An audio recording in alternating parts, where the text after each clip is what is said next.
starting the recording. Hey everyone, this is OotiniCast, and it is the episode 427. This is the 10-year anniversary of OotiniCast episode. Yay! So, this is going to be the raw version of the show, going out with any flubs and flaws still intact, and then we will do some cleanup of the audio and put it out as a podcast tomorrow, most likely. And let's see, we already have a couple guests. Marcus may well be coming as well. Did sound like his schedule is going to be a bit tight, so he may be just running behind a little bit. And with any luck, we'll see him a little later in the show. We can always add him in at that point. But yeah, we have Dekionn with us. We have Dr Gameology, and Kitty and I, of course, are here too. We'll get going on the actual show in just a couple minutes. And thank you for coming already. I see we've already got a pretty good chunk of folks already here. Let's see, I need to shrink this, make this bigger, all kinds of things going on. Okay, it does look like this is working fine. Okay. Sweet. All right. It's good to see your guys' faces. Yeah, let me go ahead and tweet this out. I like the beard, Doc. Looks good. Has Marcus responded to anyone yet? I have not heard back from him. Okay. Like I said, it sounded like he was going to be a little busy. But hopefully, he is planning on coming. All right. And I've got my code notes ready. I got mount codes, CC code, and game time code. Do you have the nuclear codes? Yeah. What, the what? The nuclear codes. That's really what matters. Woohoo! All right. Let's see. Let me go ahead and tweet this out.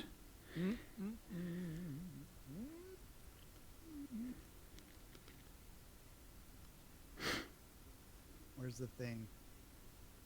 There it is.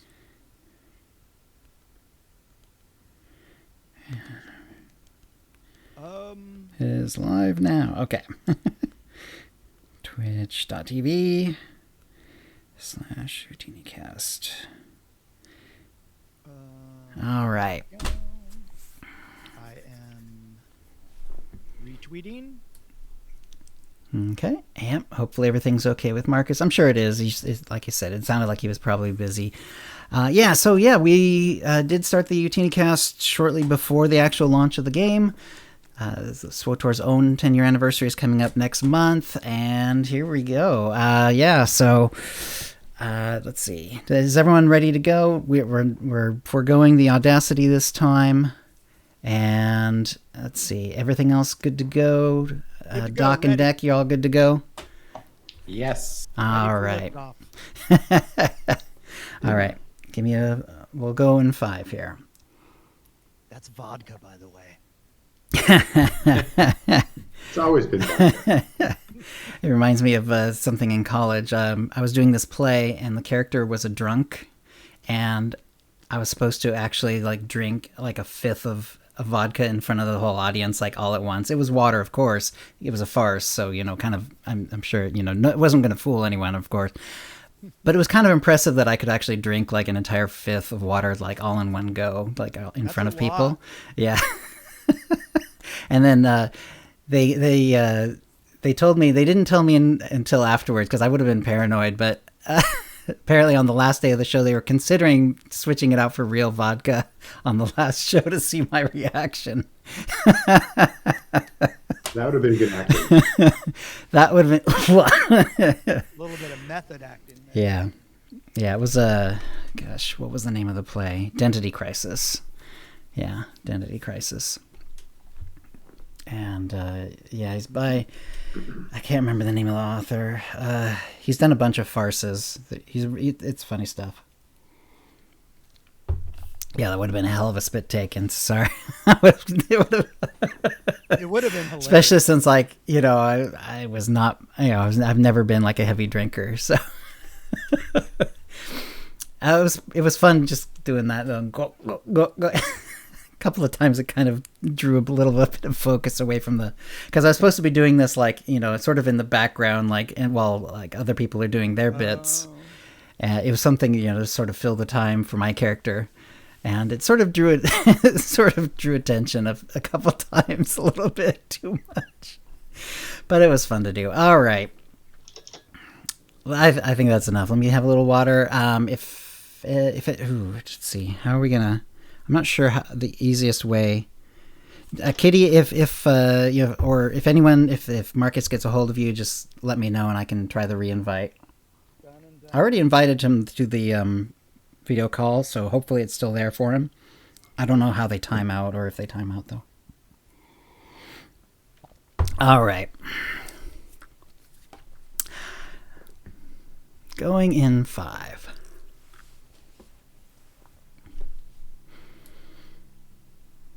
Hi, and welcome to the OotiniCast. Quantum Bomb! This is episode 427, being recorded on Friday, November 19th, 2021. I'm your host, Chill, and with me is my co-host, KittyKissz. Hi, Chill. Hey, that's one of my favorite lines from all of SWTOR. So, yeah. Torah. Yeah, Torah. That line reading. That line reading is so funny. All right. Well, this is the 10-year anniversary of the OotiniCast. SWTOR itself has its 10-year anniversary next month. We are on our 10-year anniversary right now because we did start the show before the actual launch of the game. And we've got some guests here today. Marcus is hopefully still coming. He may be running behind. If not, we understand. Hope everything's, I don't know why he's late, but it's all good. However, we do have Dr. Gameology back, former co-host, formerly Dr. SWTOR, and of course, Dr. Gameology for several years now. Doc, how you doing and what you been up to? Oh, thank you for asking me to come back, Chill. Yeah, of course. I got the message and I was like, oh my gosh, this is like 1 week's notice. The last time I was able to do something with only 1 week's notice, so I was really afraid. But some really interesting things happened with my schedule a few days ago, where somebody wanted to switch to Wednesday for something, and it worked out. So I'm here. Excellent. Things are going. I don't know how in depth you want me to go now, but things are going awesome. The Excellent. Gameology. Please do. Stuff is going really well. I just got done presenting on a Dark Souls panel at PAX West in September, and We're going to be doing Dungeons and Dragons psychology talk at PAX Unplugged in Philadelphia in a couple weeks. Oh, that's interesting. That's cool. Is there any preview you can give us? A little sneak preview of Yeah, so every other week, me and a group of psychologists and other counselors play Dungeons and Dragons at twitch.tv/Geek Therapeutics. Okay. And so all of us are clinicians, including the Dungeon Master. Oh, nice. And it's my first campaign ever. So I'm playing a wizard, and because the lore is very interesting to some of them, and I'm just like, wait, which dice do I roll and how do I use Roll20? Right. So my default play style is what could explode on the map right now, and let's throw a fireball at it. And that's my favorite thing to do. And I also have another research study that just wrapped up, and I'm submitting it for a couple different conferences, and it's going to be another publication attempt and some book writing and presentations and all kinds of really cool stuff. Yeah. What is the subject of that study, or are you allowed to say?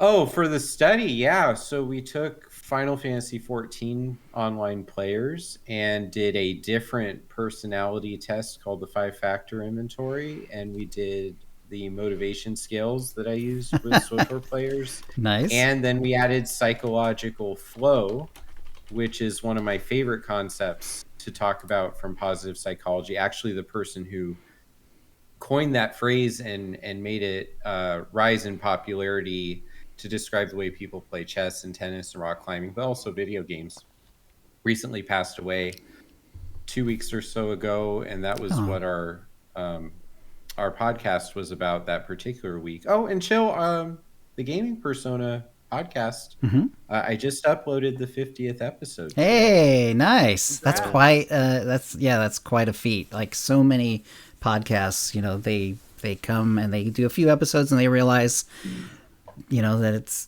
not the easiest thing in the world and that, it takes some doing and they just kind of fade. And 50 is amazing. So congratulations. Yeah, thanks. Dak. I was just going to say, says the guy that's on episode 427. Well, right. So, well, there's also momentum. It's just like once you've done 50, before you wake up, it'll be at like 512. well, is this weekly or is it bi-weekly now? Well, we've been doing bi-weekly for some time. Right. I have a little. When we were doing it, chill was bi-weekly. It was bi-weekly, yes. We went to bi-weekly late in Tio's period. Right, I remember. So I'm trying to figure out what year it would be. I have it. SWTOR continues strong, and you're doing bi-weekly, and I'm doing weekly. Yes, and we can have the catch-up number. That's right, the catch-up number. What is the catch-up number? Actually, that's one of the things. That's one of the things I have late in the episode is I have like a little layout of like little SWTOR history and some OotiniCast history, and I think it includes the one where we started going to bi-weekly. Let me see if I can find it. Let's see. Yeah. Well, I wasn't very clear, actually. It was just between episodes 300 and 325. Wow! So you had it was in 2017. Yeah, it was in It was in 2017 when we made the switch. Yep. Yeah. So I have, I still have SWTOR and I have Final Fantasy 14 on my hard drive. I just finished God of War, the PS4, on my streams. And so that took 13 streams to finish the story. Okay. Short ones. If I were more durable and could do what Kitty does, I think it would have been a lot quicker. But yeah, I get bored or I start thinking about all the other things that I should be doing instead of playing games. And it I want to play. It's this tension, right? All the time. It's like, I want to play this game. So I'm going back into my catalog of things I wish I had played during the time when I was a new professor. And so I'm kind of living in 2018, although the rest of the world around me, I guess, is 2021. That's what I've been up to. I mean, there's some more stuff, but I'm happy with that summary. If you are chill. Oh, that's great. It sounds like everything is going really well, and I'm still happy to see you found like so many ways to like work with the idea of connecting gaming and psychology. It does seem like a very fertile field. It always did, but you've gone so far beyond just the SWTOR study that you did for your dissertation, and now you've got different podcasts and different streams and playing games with other psychologists and stuff. That's so cool. But there's so many of us too, and the cool thing is I have been pretty lucky so far getting to interact with people that I've read a lot about. The person who created the motivation questionnaire that I used, Dr. Nick Yee, who now works more in the games industry than in other ways. He was our first guest that we invited onto our show, so I've gotten to talk with him directly about what he was thinking with World of Warcraft when he created these tools that I got to use with SWTOR and now cool. Final Fantasy. So it's a lot more like I'm in the conversation instead of just enjoying the conversation. Yeah. And hopefully that continues to grow. The more industry events that I get to be a part of. That's the goal anyway. Yeah. Does like gaming and psychology, does it, whether it's gameology or something else, does it have its own like term or sort of group or anything like that? Or is it something that might happen if it keeps growing like this? I don't know. I think there's probably a couple different hashtags you could use to try to find some people who are big on this, like games study or games research. might work to get connected with some people, but there's not like one standard hashtag that just Right. all of us just start lighting up across the screen. That would be really Right. cool if it And worked that way. And like Gameology, there's no like field term for there's just no field term for it yet, at least. No, I changed my name so late in the life of Twitter. If that was a word that a lot of people used, I wouldn't have been Dr. Gameology. Someone would have had I'd be Dr. Gameology 4122/X. Exactly. So but I'm trademarked now too. Thanks for reminding me, Chill. Oh, cool. Dr. Gameology is a registered trademark. A registered trademark. Wow. Did you like hire a little lawyer? Is that a little lawyer thing, or how do you? I don't even know how you do that. You have to file paperwork, and then the government has a department that scrubs, public domain and the internet, and follows the term that you're registering for at least a year, and sees all the different uses. For me, it's the two words together, because you can't register the word doctor. Right. And there actually is a Facebook label for Gameology, so I can't have that word by itself either. But when you put them together, right, it's like doctor and it's pepper, but when you put them together, something amazing happens. That's right. That makes sense. Oh, that's cool. So congratulations. Yeah, congrats. How much did that cost? Oh, well, a few hundred or something like that, or a couple thousand. I had to no, not thousands. I had to decide that it's worth it, and I just won't get money for some counseling sessions I'm doing this week. Goes to the trademark government. Well, yeah. So that's the other thing too. When you the company area of effect counseling, that's still my practice. That's still how people find me. And when all these things that I do, the podcast and the research, and there's costs for all those things. So I just look at it like it helps with taxes, I guess, at the end of the year. Maybe, yeah. Uncle Sam's going to get the money from me anyway, so I might as well try and make the world better somehow. Yeah. Well, the cool thing is, tiny little letters at the end of my name. Yeah, exactly. It's very cool. That is very cool. Yeah, and then you get to, like, if there's anything with Dr. Gameology on it, that's yours. That's really cool. Yeah, coffee mugs and mouse pads and all kinds of Hey, stuff. I do like that logo. I always thought that was really cool with the brain/controller. It's slow, but you just take an afternoon and be like, I wish mouse pads exist. So then you make them. So. All right. Well, thank you for coming back. And Dekionn, how you been, Dek? You really expect me to follow that? I know we do tend to put you after another guest. I'm sorry if there's another guest, you're usually right after them. So sorry about that. But you are our esteemed guild leader along with Fee, and I understand if you guys are moving or have moved or something like that. This is a Spokane thing anyway. Fee has moved. She moved the other day, yesterday, I guess. Right. So she'll be living in Spokane. Wow, that's cool. Actually, she couldn't make tonight's show. Right, I understand that. Still in the car. That's cool. So she's actually in the middle of moving right now. Actually driving, yes. That is cool. Yeah. Well, I'm somewhere in Montana at this point. Yeah, she'll be going through my old neighborhood pretty soon because I grew up in North Idaho, so I know Spokane pretty well, although it's been years now, so probably not as well as I think I do, but I knew it back in the 80s. Right. And how things been? What you been doing in game? Things have been good. I've just been preparing for 7.0 to drop. I guess that's going to happen on the 14th now that we found out yesterday. I've been just going back and keep knocking out some of the older missions that I have in my log. Oh, nice. A lot of the companion quests and things, the Alliance alerts.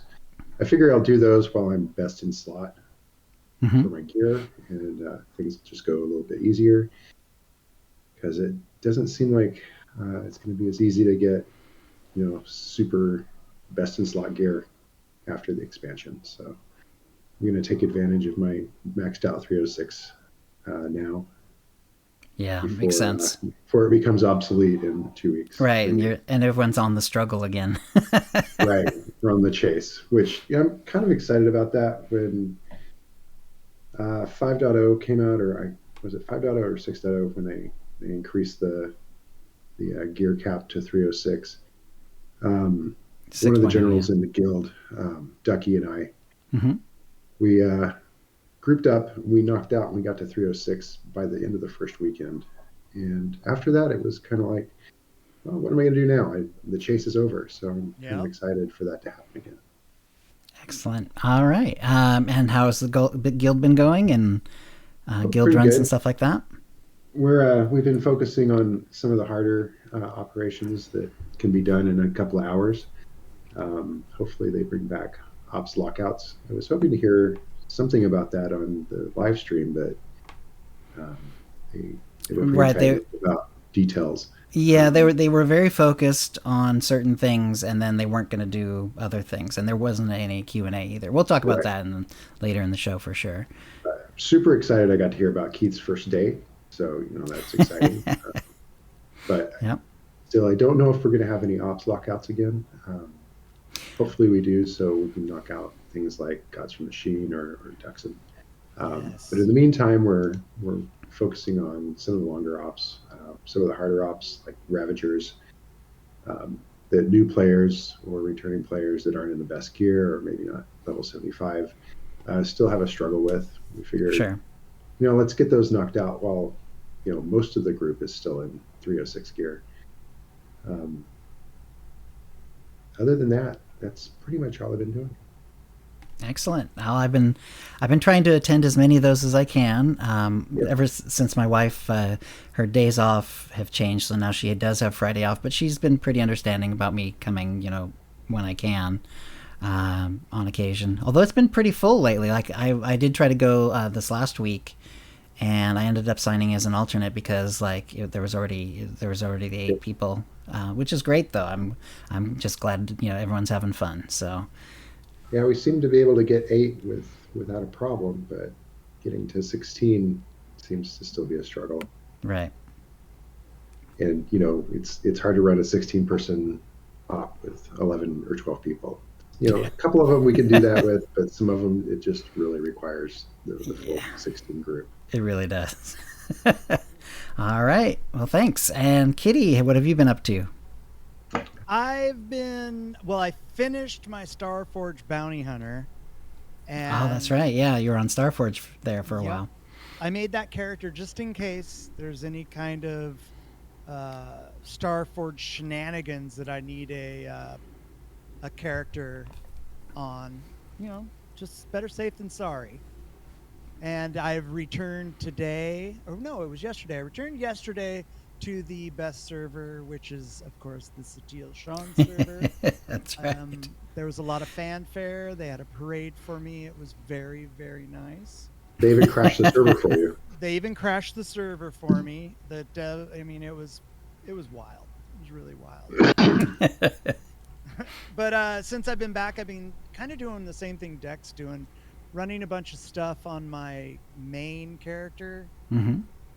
And just getting some stuff out of my mission logs. She still had Ilum. Ilum to do? Wow. Yeah, and of course, you can't get rid of it. Get rid of it. You can only do it. Yep. And so that's however many years of procrastination. Finally, I'm dealing with it. I'm having fun with it, but that's an insane amount of procrastination. Yeah. Yeah. I don't mean to brag, but I am. Yeah. At it. Well, it makes it easy when you can just skip, to the end level stuff like Onslaught from your ship's terminal and bypass all of those missions. Right. And by the time that character became my quote unquote main, I had done it so many times. I was just like, I can't do it. I don't want to do it anymore because I had been playing it as it came out. So Ilum, once you're doing Ilum over and over and over, and I used to do dailies over and over and over and over. I was just like, I need a break. But I needed it out of my mission log before Get it 7.0. out. Yeah. Yeah. Definitely. But it's been really fun.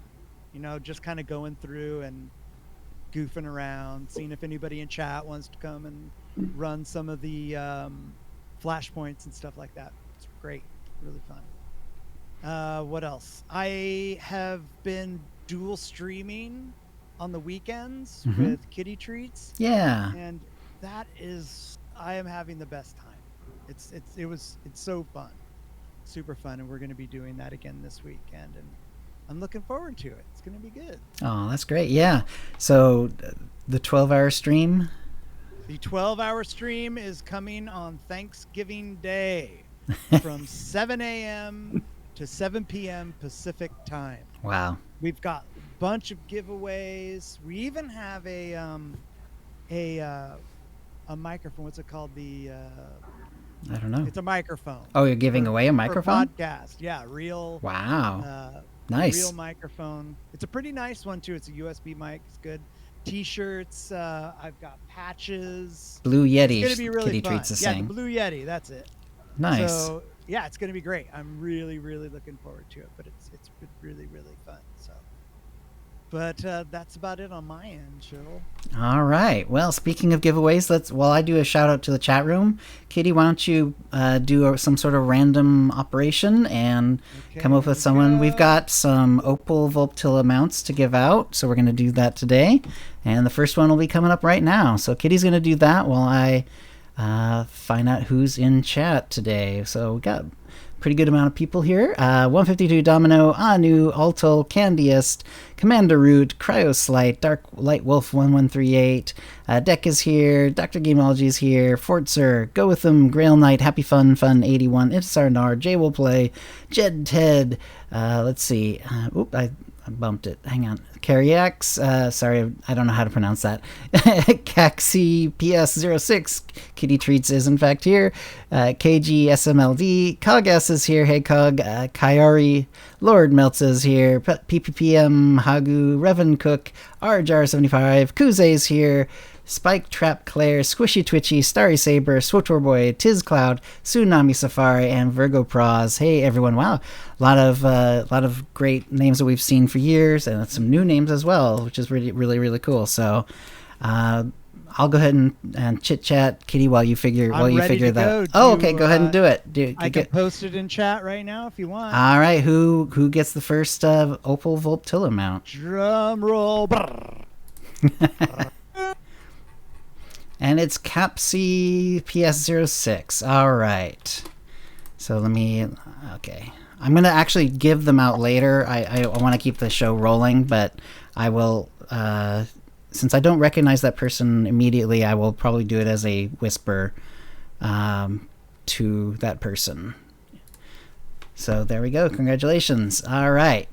So what I've been doing is mostly Loki, getting Loki through chapters. He's now all the way through Kop v Kotet. He's through Iokath, Fractured Alliances, Flashpoints. He finished Osis, and he's done the base Onslaught story. So there's still like the whole Vitiate, Valkorian thing going on. There's still the Mandalorian Flashpoint. There's still the chasing Malgus through what's the name of the planet?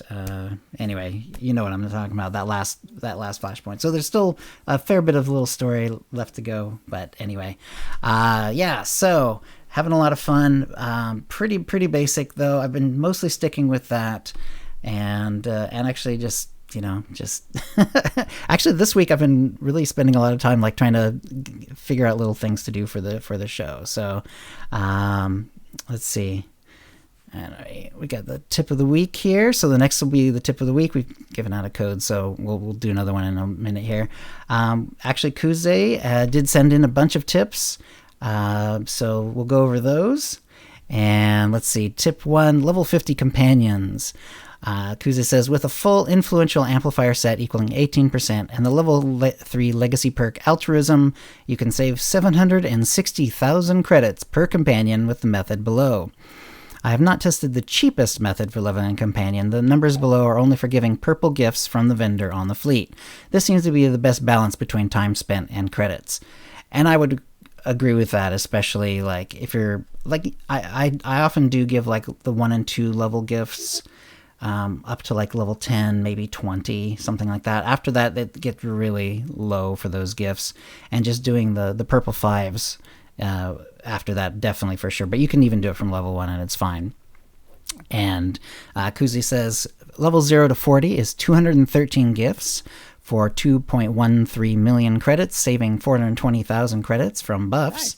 Yeah, and then level 40 to 50, 192 gifts for 1.92 million credits, saving another 340,000 credits from buffs.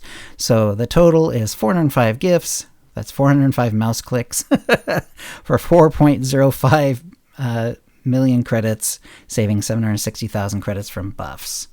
And Nice. so, yeah, and it also saves quite a bit. It's actually quite a bit now from like here's your level 50. Here's your level 50 companion, boing. But it does take some mouse clicks, of course. In SWTOR's economy, that isn't a lot of savings, but it adds up per companion. Too bad amplifiers are going away soon. It's true. And the final thing, the yellow gifts are not worth the points per credit spent, and they can be sold for a lot on the GTN. So feel free to take those level 6 gold gifts or yellow gifts and put them on the GTN if you like. But of course, I'm going to use them anyway because I just do. Yeah. So right. So amplifiers are going away. So if you have an influential set, which I do, I don't think it's full 18%, but it's pretty close. And yeah, I actually have been putting it on and trying to get a couple of companions up just to have it, be useful. Then it's going to go away in the expansion, and I'll probably just toss that gear, I guess. Or you could be a real MMOer and save it until the game eventually closes down. Right. Because that maybe it's they'll gonna come be used. back. That's right. They're gonna bring as soon amplifiers as I get back. rid of it, they're gonna steal it. Yep. Let's see. Kuze's second tip, chapters in Master Mode. I recommend getting your Master Mode chapters completed before 7.0. Master Mode chapters are no joke solo and may get even harder with the changes coming. As a side tip, you can use Cybertech Electro Stun Grenades as an extra stun and interrupt. Nice. Very nice. That probably makes sense, actually. And some of the Master Mode ones are really nasty. Tip 3, Osis, Decos, and Reputation. Don't discount the little sweet critters on Osis. The neutral mobs, called Tribbies, the little dinosaurs, have a good drop rate for Decos, gear, and even Reputation tokens. On Osis, if it's yellow, it's dead. It does seem to go in streaks, though. Yeah, random is random. The Osis Decos, it kind of reminded me because when I went there on Loki the other day, it was like, oh yeah, there's lots of Decos that drop here. But they're all bound. You can't do anything with them. You can't give them to your guild. You can't sell them on the GTN or anything like that. They sell for a fairly good amount. So if you've already got like 10 or, like I already had 10 of one of the ones that had dropped, but it was a purple one. And it's like, well, I could get an 11th decoration, or I could just get 25,000 credits, and it's a nice chunk of credits. So that's another thing you can do with it. And let's see. Tip 4, Imperial and Republic Fleet Rep. I love the on-rail space missions, but not enough to play all the missions every day to get the reputation. So I only play one of them. The best way I found is to get Fleet Rep was to play the first escort mission each day on as many characters as possible. Non-subs will have to do other missions. On the Imp side, it's called Operation Silent Roar or Jabim Escort, and on the Pub side, it's called Operation Midnight Freedom / Fondor Escort. Both take 3 minutes and 30 seconds. The key is to find something good on TV and then run these missions on as many characters as possible. I play the first minute, and then I take my hands off the keyboard and finish my shows. Yeah, those missions, unlike the other ones, give 5 reputation coins, whereas the other ones only give 1 unless you're doing them in the pairs. Then they give more. But yeah, this is the only one that for a while. to do it one. Yeah. Nice. And that makes sense. And you really do, like, he's right about the first minute or so, because if you do the first minute, there's not very many obstacles in that one. You don't have to do the active flying to avoid things. There are a couple things you can run into, and most of them are in, like, the first minute. But really, if you just keep your ship in the middle and just let it go, it's going to be fine. And the only thing you need to do to win is for the escort ship to survive. And it usually will do so pretty easily. So if you're, pretty assiduous in that first minute about keeping it as healthy as possible up to that point, it should make it the rest of the way. Yeah. You can also, when it's like double XP, or you just are grinding up XP, if you're on the Imperial side, you can, and you have proton torpedoes, you can take out some of the capital ships, and that gives you a nice little boost of XP. Unfortunately, on the pub side, you can't. There's just no way. You just don't get the target in your screen, sadly. Good to know. Yeah. Tip 5, maps on new characters. This is an oldie but a goodie. I use the map tool Tio created on the OotiniCast site, listed on the right-hand side, and it's called Ootini Maps, and it's still there. He made a little website called Ootini Maps, and it's really handy on planets like Belsavis and Corellia to see what the best route is before you go running all over the map. Especially, like he said, Belsavis and Corellia, the ones where it can look like you're supposed to go one way, but it turns out there's giant walls blocking you and you have to go all the way around, stuff like that. So yeah, Ootini Maps still active. Feel free to use that as a hint. Hasn't been updated in a while because it was, Tio's brainchild. But for, all those basic planets while you're leveling and stuff like that, it's perfect. Yeah, and it's really handy during a duck hunt. That's right. Ding, ding, ding. That's right. A lot of the duck hunts would be perfect for that, too. All right. And finally, we do have another tip from someone beyond Kuze, from Tsunami Safari, who's also in chat I saw earlier. And Tsunami writes, many may not know that the conquest points you receive get a bonus from how many rooms you have unlocked in your strongholds. I didn't know this until recently. And it's true, because originally they decided to do it based on how much active decoration you had done in your strongholds, and it was based on that. But then they realized people were just throwing up whatever cheap, decos they had, and it just wasn't really. It just didn't really do it much of anything. So they changed it. Everywhere. Yeah, chairs everywhere. In my case, it was all the posters from the flashpoints that we got at one point. Day trees. Yeah, exactly. But same diff, whatever, and it just became deco spam and not actually trying to decorate sort of thing. So instead, at some point, they changed it to how many rooms you had unlocked on how many strongholds, basically. So yeah. So as he continues, let's see. Being an alcoholic, I like to do conquests on many tunes, and with the upcoming changes, raising conquests from 50 to 100,000, and that's going to be a big change. I thought if there were others that do conquests on a lot of tunes, it would be helpful to pass the bonus information. You might not be able to get 100,000 like I currently get 50,000 on 33 tunes a week. Wow. But having the bonus will help to be able to do conquests with a lot more than not having it. And it might be helpful to include that the rooms in the capital city strongholds are very affordable to get to 9 of 9 on both Ka City and Coruscant. And it's true that those were the original 2 strongholds, and they've always been the cheapest. And in years past, they usually make unlocking of those ones really, at least the opening of them, very cheap. It's usually not very huge. It's 5,000 or something like that. And instead it goes down to 10 credits. That's usually during Life Day. So that actually is going to be sometime around probably, depending on how they work it out, that should be around the time of the expansion. We're going to be talking about that in a bit. And yeah, so that is a good tip. Thank you, Tsunami. And yeah, especially it sounds like, Tsunami, and there are a lot of people who do that in the game. That's their main focus is it's not necessarily to play a certain style, not necessarily to play this or that a lot, but to quote unquote get conquest done on as many tunes as possible. So all right, that Tsunami will be getting an M8 3R droid pet code or M2B9 pet droid code or a Tonphone pet code, courtesy of BioWare, plus an OotiniCast provided ultimate pack.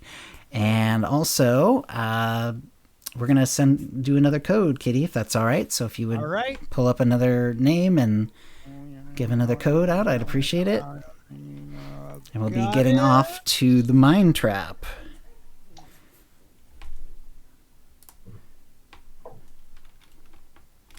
And this is for another Opal Voltilla. All right, here we go. I've got someone, and I'm dropping it into chat. Boop. Revan Cook. All right. Congratulations, Revan Cook. All right. I'll make sure to get these whispered after the show. And all right. That'll bring us to the Mind Trap. And the Mind Trap this week is very appropriate, suggested by Kitty, for the 10-year anniversary of SWTOR. How long have you played SWTOR? Mind Trap for the 10th OotiniCast 10th anniversary show. The options were 9 or 10 years, 5 to 8 years, 2 to 4 years, or less than 2 years. And we had 901 votes. Pretty good, solid amount of voting this time. That's one of the higher ones we've gotten.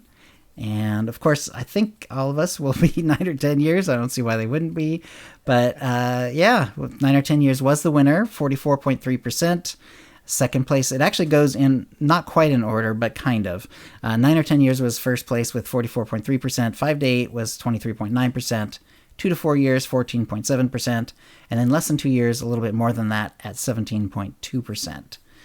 Still pretty cool. I thought it was nice that, despite the fact that OotiniCast, obviously, people have followed us a long time and, follow us on Twitter and so forth.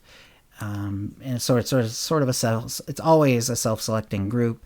And despite that, we had, like 20, like over 30, it's like 31, 32%, 2 to 4 years or less than 2 years, which is great. I think it's wonderful that people are still, being attracted to the game. Definitely. And of course, there's another expansion coming out in a month, which is always another way that, new people come to the game. And we'll be talking about that more in a sec. A bunch of people did respond. It tended to be, most of them were like, yeah, since beta, baby. That was like a lot of people. But there were some other people, since end of 2017, I begged my mom to let me use her laptop so I could play this MMO I discovered watching a Let's Play from half a year earlier. Played free to play a year and then got my PC and subbed at the end of 2018, and the rest is history. So yeah, so it happens all kinds of ways. So, all right, that will bring us to the holo feed. And you know what, Kitty? Let me take a quick bio break, and if you want to give out another code, go ahead and do that. I'll be right back. Got it. Give me a moment here. So, Dekionn, how long have you been playing the game? I started probably about a few weeks after the game released, just because I was trying to get a computer together that would actually play it well. Fee and I started playing together, and we ended up getting our founders titles 2 days before the deadline to get a founders title. Oh, so, wow. Just right there. It's right there at the beginning. Nice. What about you, Doc? I made my first character on December 19th, 2011, if I remember correctly. So maybe a week or a few days after it was available to buy. It hadn't occurred to me that I would just be able to download it off the internet. So I was actually hunting for the disc. Yeah. For a little bit. I did the same thing. Yeah. It's my first MMO, so I don't think at that point I had even downloaded a game to play digitally only. I actually haven't had to do that in a lot of shows, but hey, we're all human. All right, so who took that one? Kitty, who got the third code? All right, we've got the winner coming in chat right now. Go with them. All right, congratulations. And we have one more for later in the show. Plus, we have other codes that we'll give out as well. But this will bring us to the holo feed. And so let's see. The PTS has been continuing. Now it's with the veteran mode for the Elam Flashpoint. In fact, they just, however, announced that it's going to be closing pretty soon, in the next few days. We'll get to that in a moment. Itemization in 7.0, and this was from Jackie Co. And she wrote a follow-up onto the OP to answer some of the questions we've had based on the initial information. Clarification on gear ratings. What is the max gear level in 7.0 release? players can upgrade up to level 330 via Legacy Mode Master Mode operations. The max obtainable gear level for all modes will rise over time throughout the expansion. And then the let's see, let me get that. Let's see, the PvP. What is the PvP experience like with these changes? PvP will have a stat floor and ceiling, so players with higher levels of gear will have their gear reduced to the stat ceiling of 326, which they did say, 326 is sort of the highest cap for anything that's not certain types of operations. GSF will be awarded akin to the PvP upgrade loop. GSF will be awarded, she actually said it twice, there are no current plans for social achievements for PvP. PvP gear and accuracy clarification. Therision armor acquired by participating in PvP will not contain any accuracy. Therision offhands will come in 2 stat distributions, one with accuracy and one without. Players will be able to choose which version of the offhand they desire or collect both. So, which makes sense. PvP, most people, instead of going to 110, they go to 105. You can go higher, but it tends to be kind of overkill at some point after 105% in PvP, as opposed to regular PvE stuff, which where you really do want 110%. So they didn't put any accuracy on the PvP gear, but then you can get the offhand. And I'm not sure exactly how that will work with like earpieces and stuff like that, but that's also where we're going to get the set pieces. So yeah, it's all going to be very interesting to see how it all works out. I would say like I've been actually making accuracy augments, because we know that the augments, there's not going to be any crew skill changes at the beginning of 7.0. There probably will be like later on in the year. That's sort of how they phrased it. They said crew skill upgrades will be part of the 10-year anniversary period, which I assume just means sometime in the next year.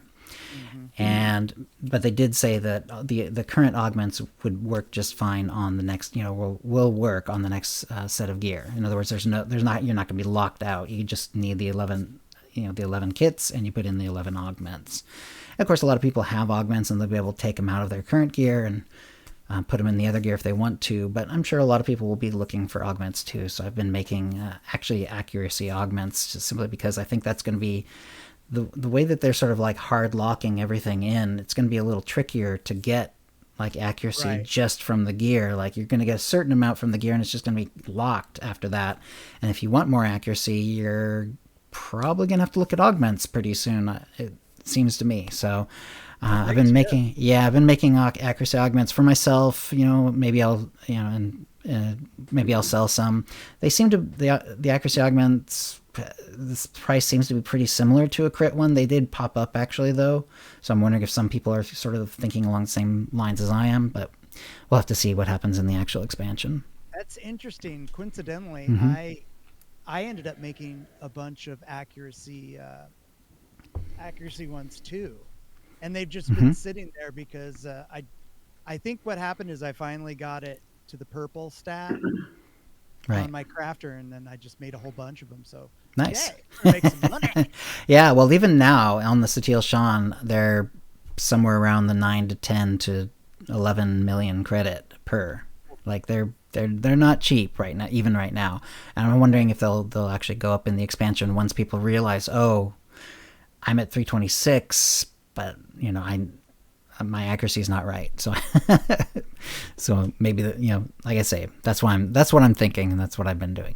Good idea. All right.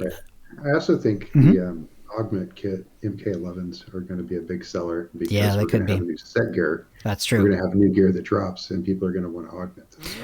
Right, because the operations people, they'll already have, the serious operations people already have augments, and so they're not going to be buying a whole lot of new ones, because they're just going to rip them out of the old ones for, 100,000 credits or so. Need to set the augment kit. But exactly, but to put it in something new, you have to have the augment kit, which means everyone's going to use them. So that makes sense. That does make a lot of sense. I actually have been making those as well, just on a different character than the augment creating one, or the accuracy augment creating one. And there's nothing wrong with the crit ones either, or even the alacrities, I'm sure.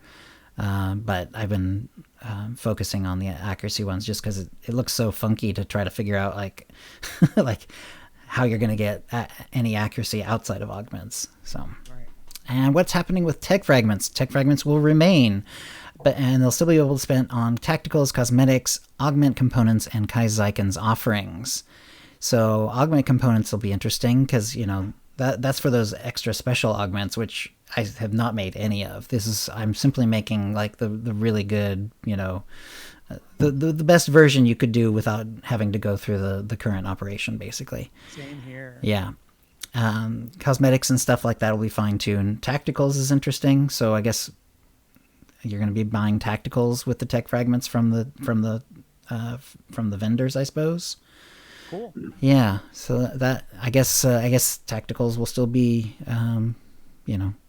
Still be in the game. Will still be in the game. We knew that, although the little bit they've said about tacticals, it sounded like some of them would remain, but a lot of them would be changed or updated or whatever. And it wasn't 100% clear, like, whether they would all have to be new ones, like if all the current ones were going to be completely gone away, and even if there's new ones with like functionally the same, bonus, Right. or if some of the ones that actually work now will still work, if they're not changing anything. I don't know. That part is still not clear to me.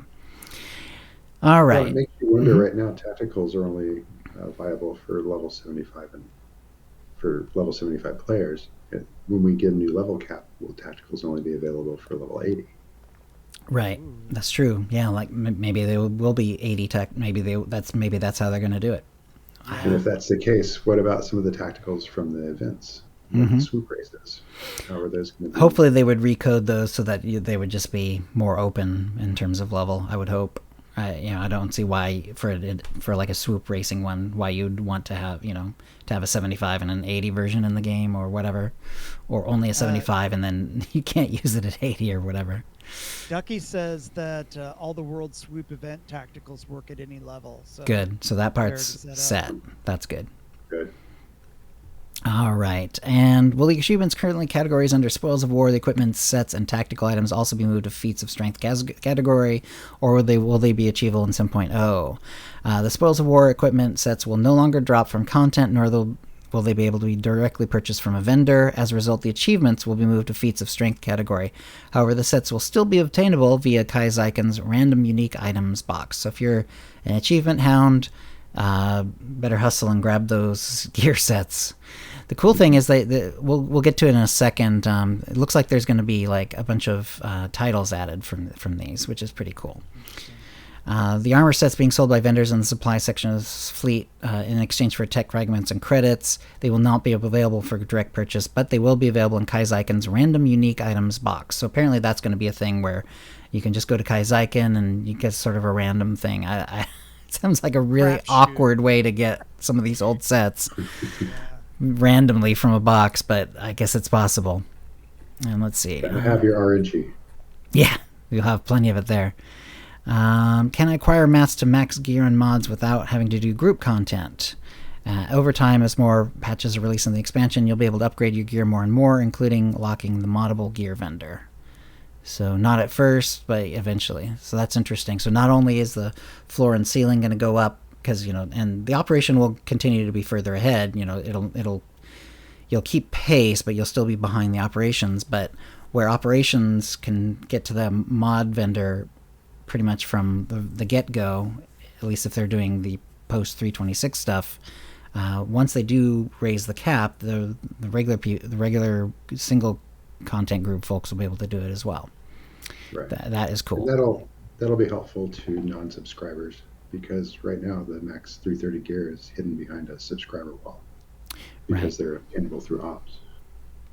So if they have an avenue to get the best gear without needing the subscription, that would be great. Mm-hmm. Will the achievements currently categories under Spoils of War, the equipment, sets, and tactical items also be moved to Feats of Strength category? Will they be achievable? Let's see. Oh, sorry, it moved on me. Moving down. Is the only way we can get moddable gear if we clear VM 80 ops? Is there no more min-maxing for players who can't clear the hardest content in the game? No, over time, as upgrade ceilings raised with new game updates, moddable gear will be accessible to all players. At 7.0's launch, there will be no moddable gear awarded above level 306, though. Our renown cache is going away, yes, as the renown system is being removed. Bye-bye. Bye-bye. So, yeah, I guess if you have any in your inventory, which I always unlock mine and just disintegrate it pretty much right away, but if you are hoarding them, probably should get those gone. Yeah, check those alts. Yeah.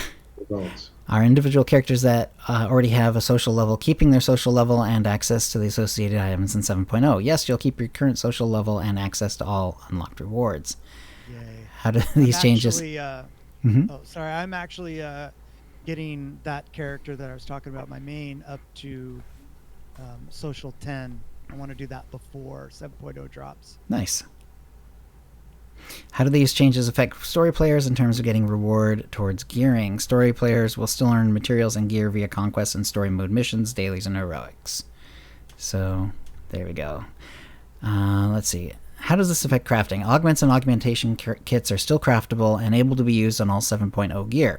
We're not raising crew skills, gathering, or crafting levels upon 7.0 release, but they are a part of our 10-year celebration plans. So that's why I was saying it sounds like there will be an upgrade to crew skills sometime in the next year. I like that. Yep. Excuse me one moment. Thank you. Where's the vendor for command crate shells? These will be available for purchase on the vendor with 7.0's launch for 3,500 tech frags and 500,000 credits. So command crate shells, I guess that's an upgrade item, but I'm not sure exactly which ones. I have no idea. Let's see. So, for additional clarification on how it works, to advance your character's gear, you'll want to do the following. 1. Play conquests/daily missions regularly.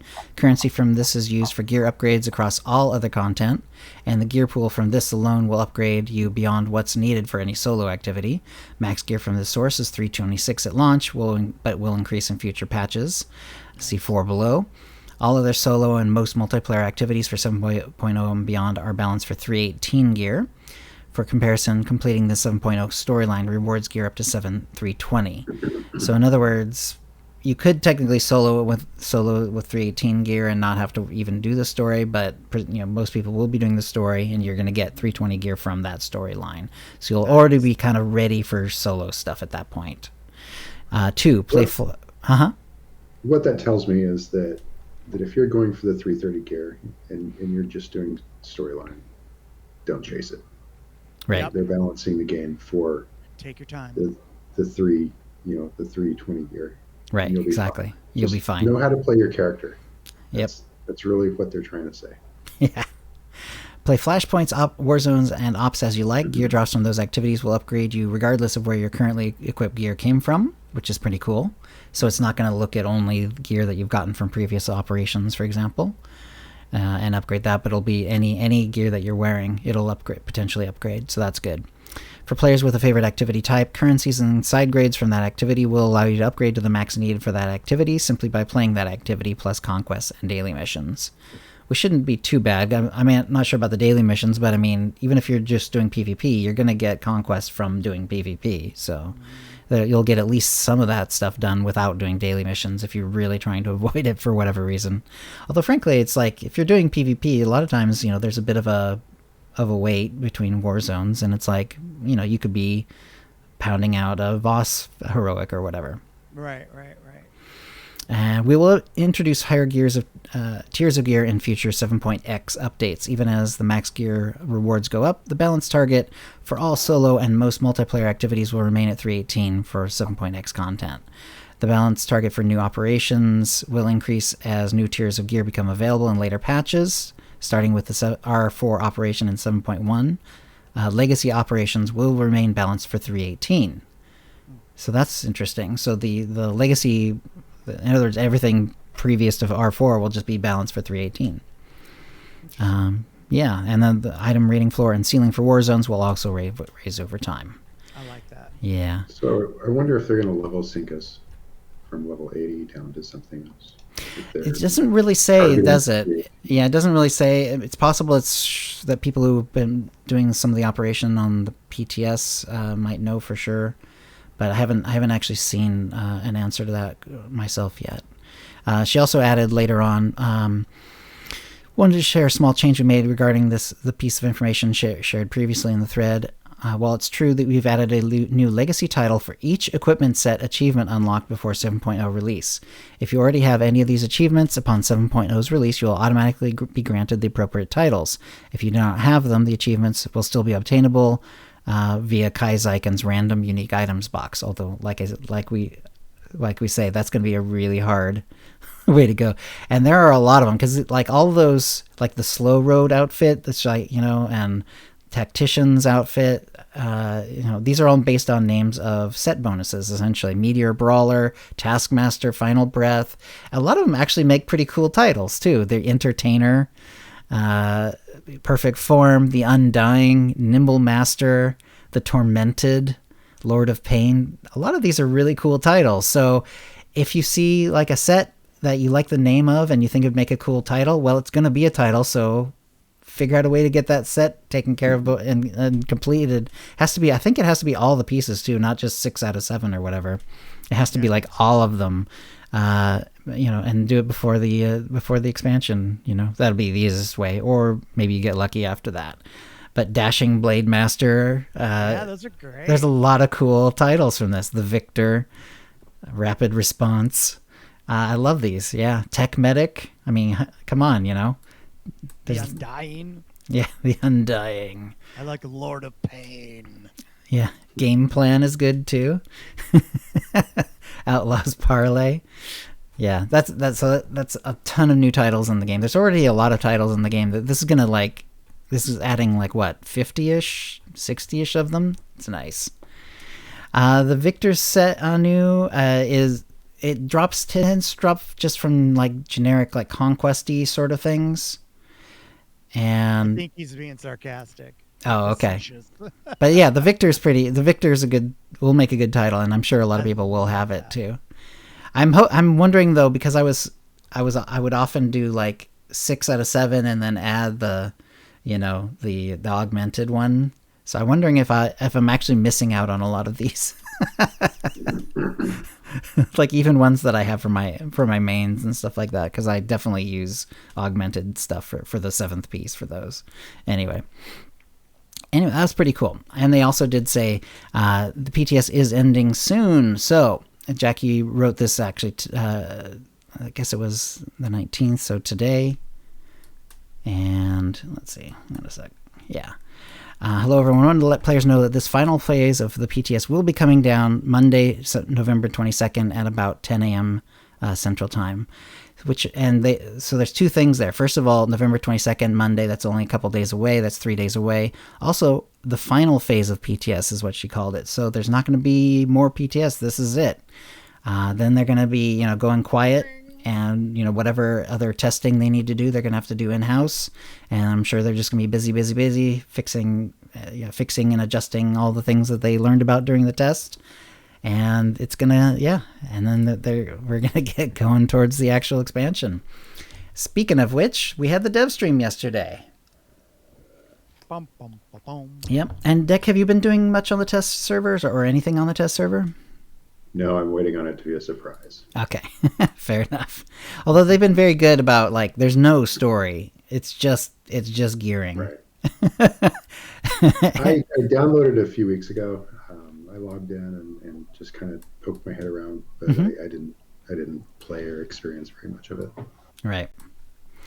And I've been doing some on the test server, just mostly so I had some idea of what the heck was going on with the gearing and the bits and the vendors and all that. And it's still not the easiest. I still don't think I have my head completely wrapped around it, but it's at least I have some idea of what's going on. Right. It's hard to want to take a close look at this point. When I logged in a few weeks ago, it felt like things were still kind of up in the air. I've seen several videos that have been put out about things in the test server, and I think maybe this is all going to change. Who knows?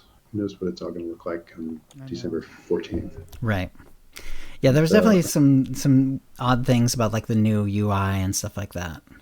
Right. So I'm just looking forward to December 14th to come out and logging in to the first time on 7.0 and see what happens. Yeah, exactly. So they did have the Legacy of the Sith story live stream yesterday, and that was sort of like the big, like if there's one thing that you're going to get out of that, that was it. That was, they did confirm 14th of December, confirmed as the launch date. So we are officially, less than a month away from 7.0.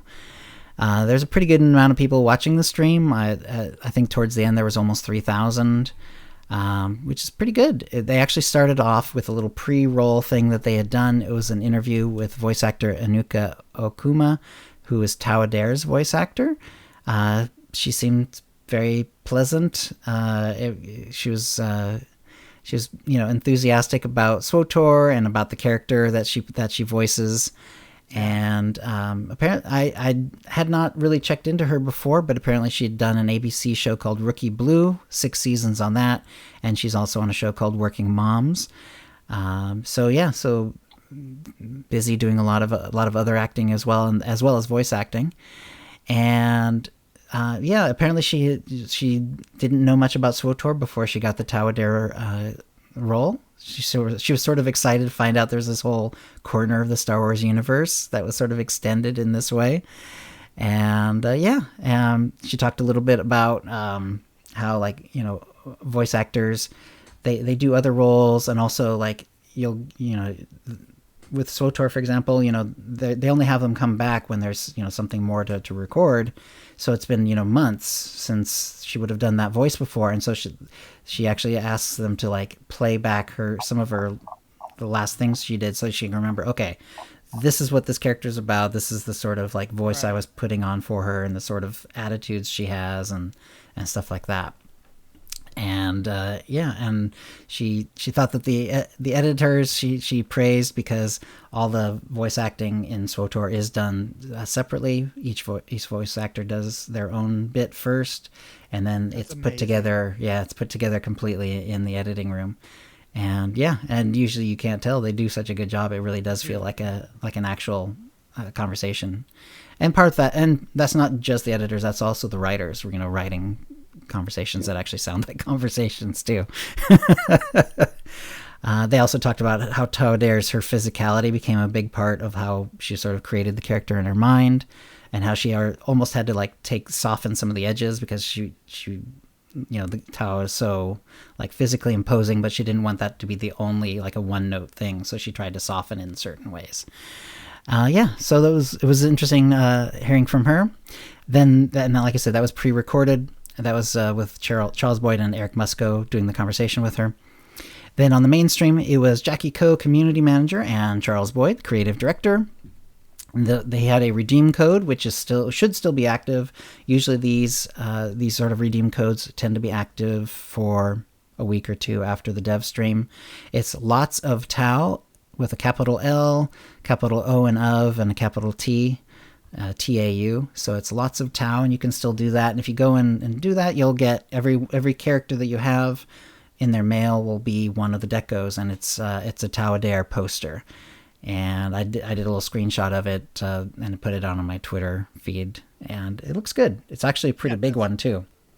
It's not one of the little square ones. It's it's a pretty big chunky one. So it looks really nice.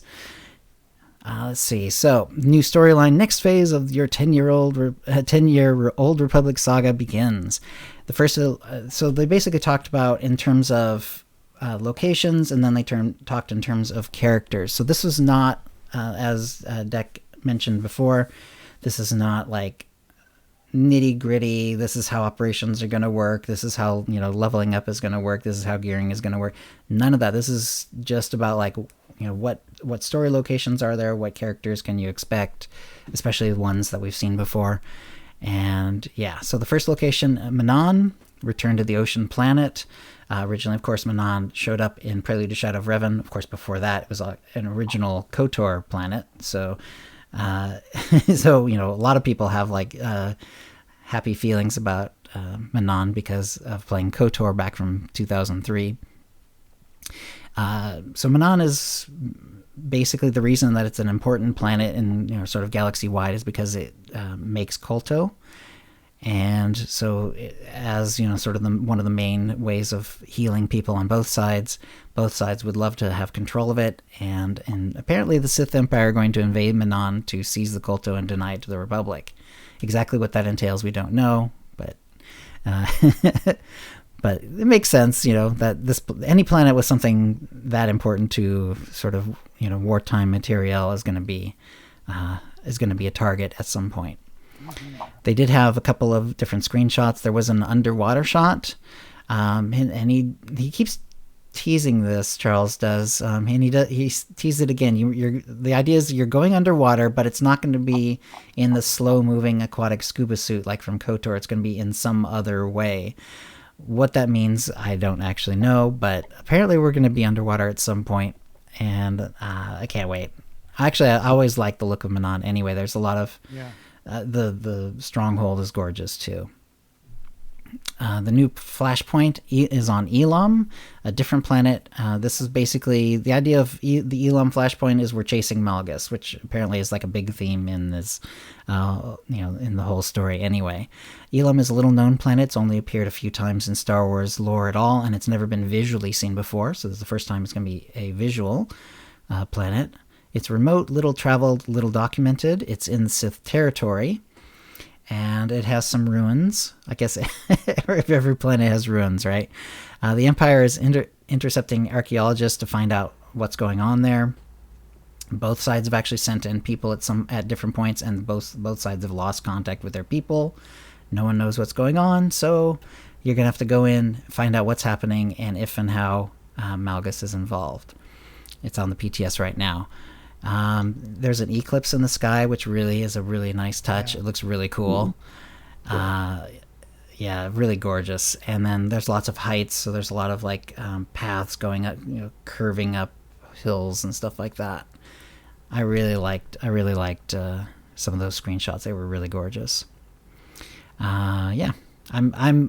However, definitely that's one of the things I'm tending to avoid on test servers. I really do want to see stuff like that sort of for the first time, in the real game, in live game. The new operation is named the R4 Anomaly, and the little bit we know about it is that it's set on a sort of a space laboratory. It's held and run by Sith cultists. It's sort of zooming through space. But these Sith cultists are not even Empire Sith. They're actually against even the Empire Sith. There's a whole theme of force and technology coming together. It has a lot of space horror vibes. And then they're planning on talking about the actual bosses in a later stream, which makes sense. I don't know if that means before launch. Maybe it's after launch, because we do know the operation will not come out with launch. It's expected to come out in January, is what they've said. Right. In fact, that was before they actually gave us the actual release date. That was kind of one of the reasons that we could be sure that it was that it was going to be in December, because it's too late for November, and if they're doing the operation after the launch and yet also in January, well, it pretty much puts you sometime in December. Yeah. The characters who are going to be coming up, that the ones that we know, most of these we know about, but there's a couple of new ones they mentioned as well. Malgus is going to be the big bad.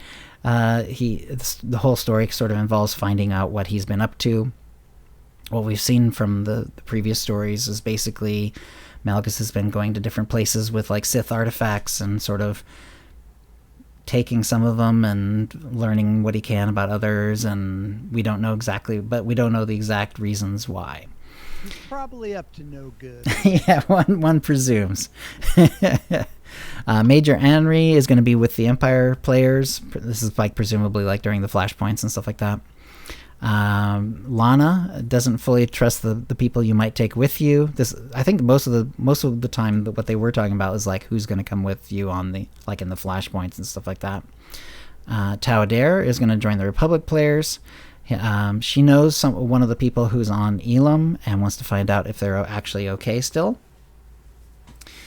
And Arn, who is now a newly promoted, they just said newly promoted. I assume that meant to Jedi Knight. And he helps the Republic characters, and so it was interesting to see him again. He looks mostly the same. I didn't notice, he was already had a lot of cybernetics and stuff like that. So I didn't notice any huge changes beyond that. Probably some of the clothing might have been slightly different, but even then it would have been similar enough that I wasn't like noticing any big changes. Darth Rivix, who backs up the Imperial players, he also in the case of Elam, he sent the strike team to the planet initially, and he wants to find out what happened.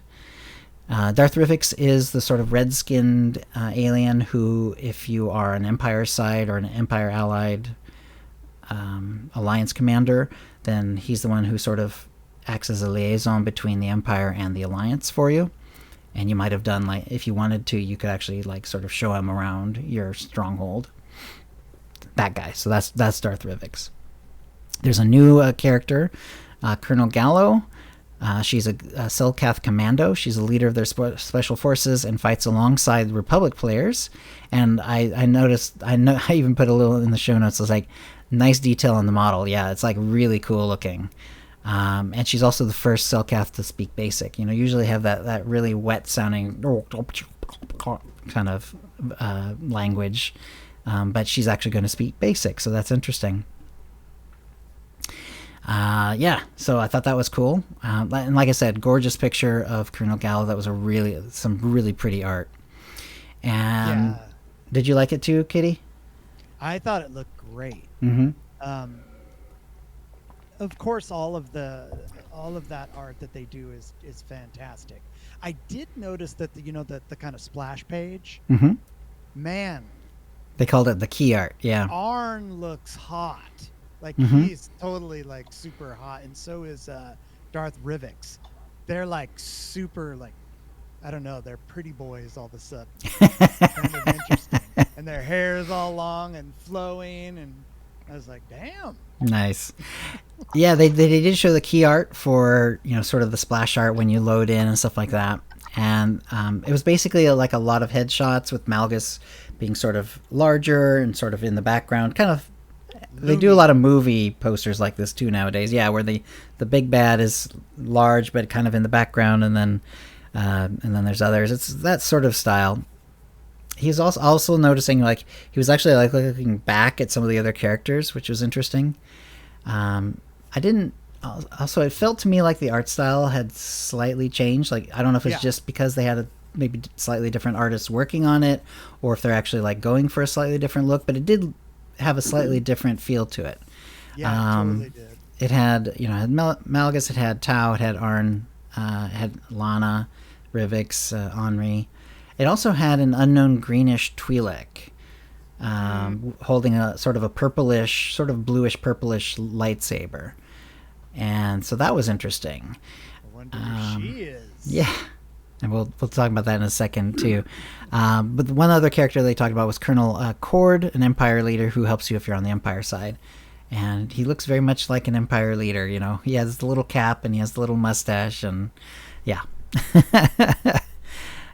Let's see, and finally there's what they called the King of Permascal, Darth Norak, and he's a Sith Lord.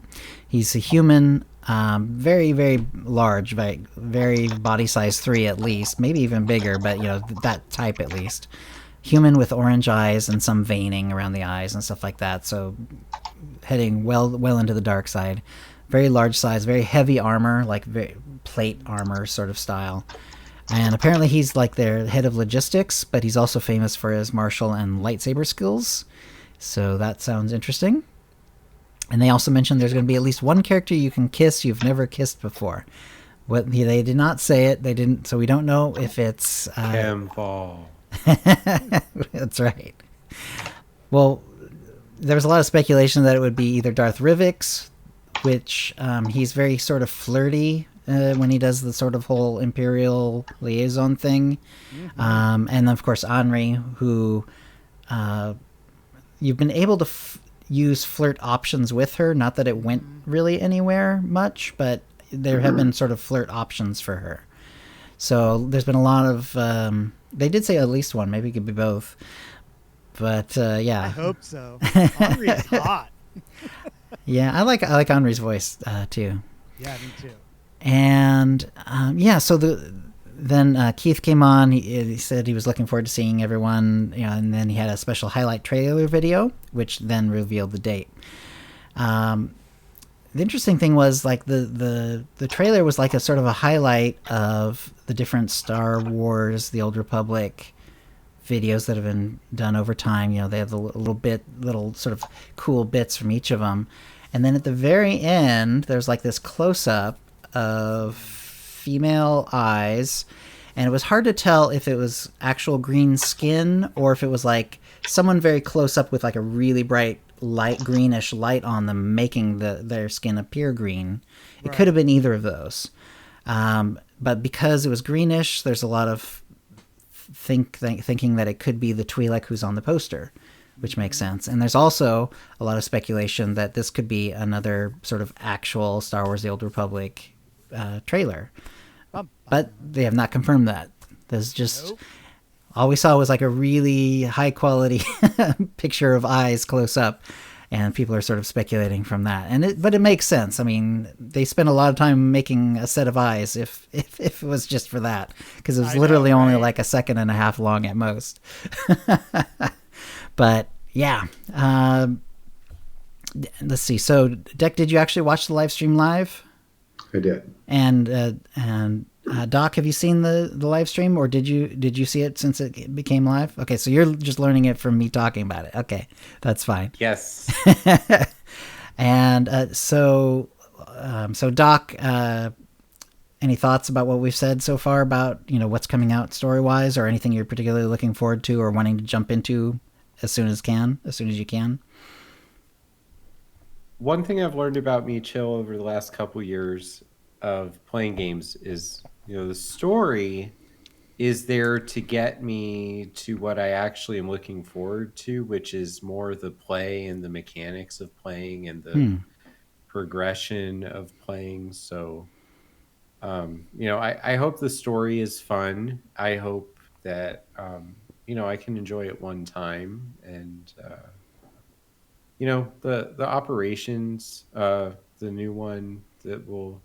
Is the new operation actually coming with the launch, or are they rolling out one boss at a time? What's their plan for that? I believe it's going to all come at once, but not with 7.0 in December. It's supposed to come out in January. So they're going to let people sort of level up, this also gives them a little more time to work on it, of course. But partly the idea is to sort of let people like level up, gear up, and not feel like they have to be, going so fast that they can be in the operation in week 1 or whatever. Yeah, so my plan when the expansion launches is to get my sorcerer to level 80 and nice. Work on getting gear, learning what we don't use anymore. I was blown away earlier, Chill, that the amplifiers are going away. Yeah. That seems like a huge change to the philosophy of the game. After we just got this new philosophy of the game not even 2 years ago. So just kind of getting resituated. I logged in earlier in the week just to look at where my bars were and kind of clear out inventory, and there's nothing in the Onslaught time period that I'm really working on. Okay. So it's just going to be fun to jump back into the game and have more things to do. Level up.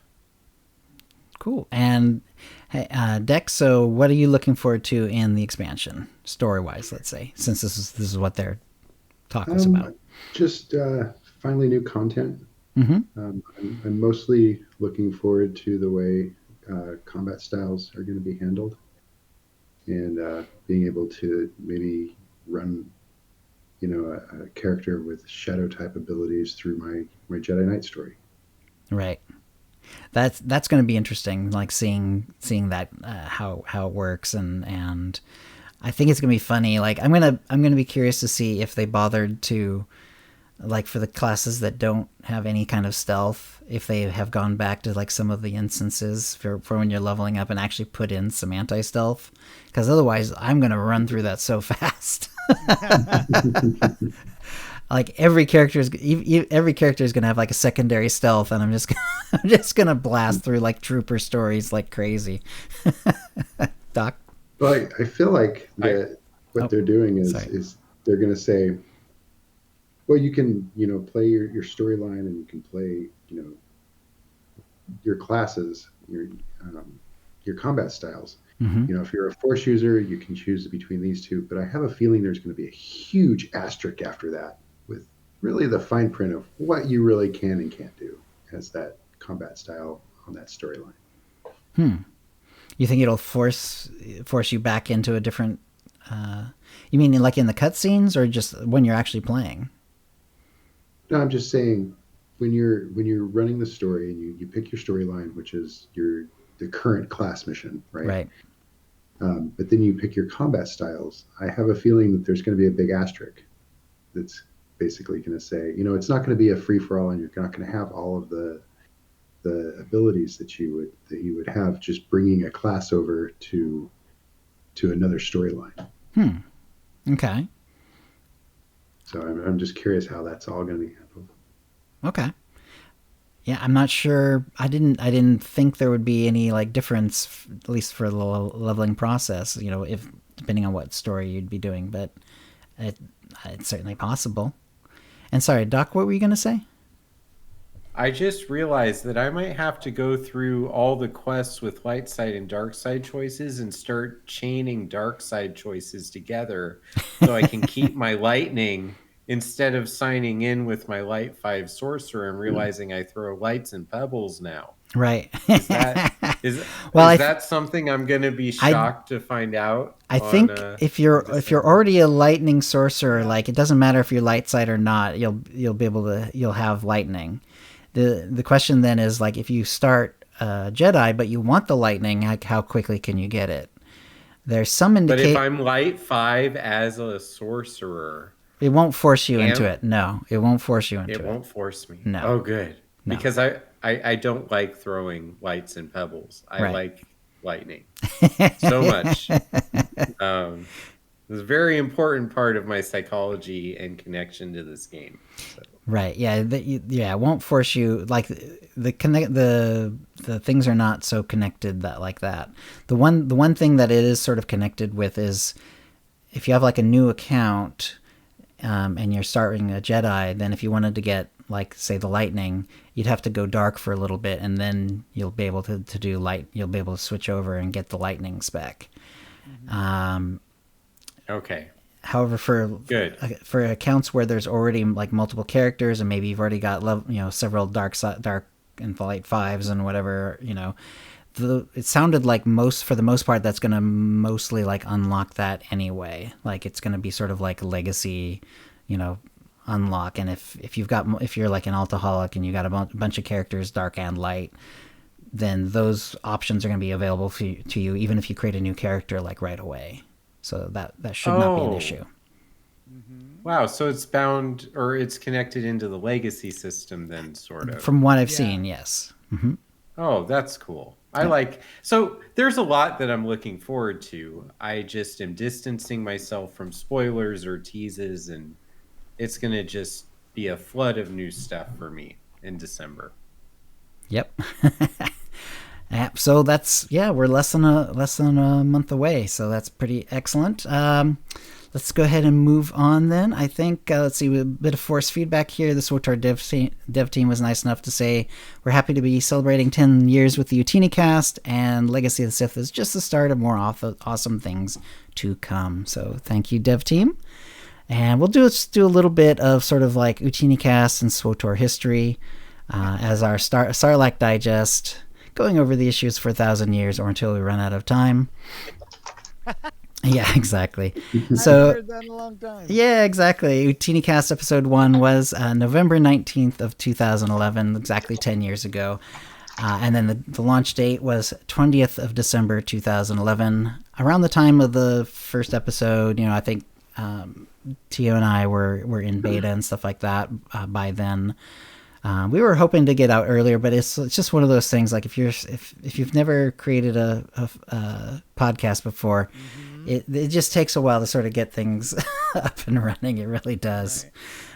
Let's see. I just sort of hit some highlights, but I also kind of looked every 50 or 25 episodes just to sort of see what was going on. I won't hit all the everything here, but before we go any further, and Dek and Doc, I wasn't able to figure out a way to share this over this. So you won't be able to hear this unless you actually go and listen to twitch.tv/OotiniCast. But Tio did, and so Tio, as you know, was with us a long time. Co-founder of the show, co-hosted the show, but he hasn't, but he decided to make a pretty clean break because he was very busy anyway. But he just hasn't, been on the show back. But he was nice enough to actually send in something for us to play. So we're going to play a message from Tio, and let me go ahead and get this over. It should play just fine for the stream. And let's get this going here. Actually, let me move this. So here we go. Hey guys, this is Tio. For those who don't remember me, I started the show with Chill way back in 2011. I remained his co-host until episode 334 in 2018, when the pressures of my kids and work had reduced my gaming time to pretty much nothing. And it just didn't feel right to continue with the show if I wasn't playing SWTOR. It's really hard to walk away, but I knew the show remained in Chill's capable hands. And I was being succeeded by the inestimable Dr SWTOR, who I now hear is Dr Gameology, and subsequently by the worthy Kitty. And now SWTOR is 10 years old. Truly glorious achievement, for it remains an incredible Star Wars game. I remember watching the cinematic trailers from Blur Studios and have just rewatched them in glorious 4K. It really made me want to play again. I recall so clearly getting into a SWTOR beta weekend before launch, playing through as a Sith warrior on Korriban and Droman Cast. While I've always preferred playing Republic, I'm a Jedi at heart, Korriban has always had a special place in my heart because it was my introduction to the game. It felt so amazing to actually play directly in the Star Wars universe, wielding a lightsaber. A magical experience that continues to this day. The future is bright for SWTOR, as it stands tall as the longest running Star Wars game, which has continued to release expansions, even though we did have our doubts, I recall. I'm glad that Keith is still at the helm. He has made a really good impression when we met him in Orlando during Star Wars Celebration back in 2017, along with Eric Musco, who I now see as a game producer, which is fantastic. It warms my heart to know SWTOR is still there, ready for me to dip back into sometime soon, maybe. We'll see. I wish you all the very best in your continuing journey in that galaxy far, far away, and especially with what's coming in Legacy of the Sith. So, may the Force be with you, and/or serve you well. All right, and that was Tio. Thank you, Tio. And he was. Of course, I did invite him, but he's still as busy as ever. He's still got two young kids, full job, and more beyond that too. So it was great that he was able to send that in, and he is doing well. So anyway, it was great hearing from him. Yeah. And so let's see if you have any thoughts about that. Yeah, that I like hearing it's from so him weird. too. I haven't heard his voice in so long. It was really good to hear him. Really good to hear you, Tio. Yeah, it's great to hear that smooth Australian I know, right? voice, isn't it? He has such an even timbre. He does. He really does. He's always been super smooth that way, which is great. So we started November 19th, 2011.